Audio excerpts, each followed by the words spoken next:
L'assalto è avvenuto 2 sere fa, Teatro Canicattì, dove si è consumata una rapina in villa in via Diaz, con sequestro di persone. Lo svolgimento dei fatti rievoca la sceneggiatura del film Arancia Meccanica, ore di terrore per una coppia di noti commercianti, titolari di un negozio di ottica. I banditi hanno atteso che la donna uscisse dall'esercizio commerciale e dopo averla minacciata con armi, l'hanno costretta a salire in casa, aprire la cassaforte, obbligandola a consegnare denaro contante e gioielli per un valore di decine di migliaia di euro.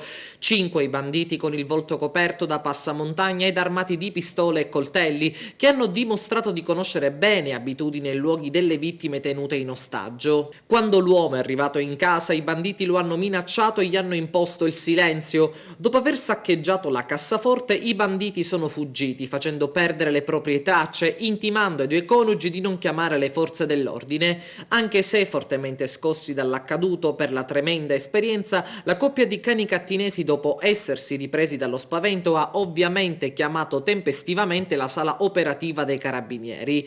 In città, giovedì sera stessa, sono scattati dei controlli serrati, posti di blocco nei punti cruciali di ingresso e uscita della città, ma niente da fare. Sono state fatte anche delle perquisizioni a casa di alcuni pregiudicati che hanno precedenti penali specifici, ma solo buchi nell'acqua. Dei 5 malviventi nessuna traccia. Da qualche settimana a questa parte comunque in città si è sviluppata un'escalation di microcriminalità. Diversi furti sono stati perpetrati negli appartamenti e tutti con una tecnica che lascia pochi dubbi. I ladri riescono ad entrare dentro le abitazioni senza lasciare segni di scasso, chiudendo regolarmente la porta alle loro spalle. Nessun dubbio che si tratti di professionisti veri e propri che hanno ovviamente fatto scattare l'allarme tra i cittadini.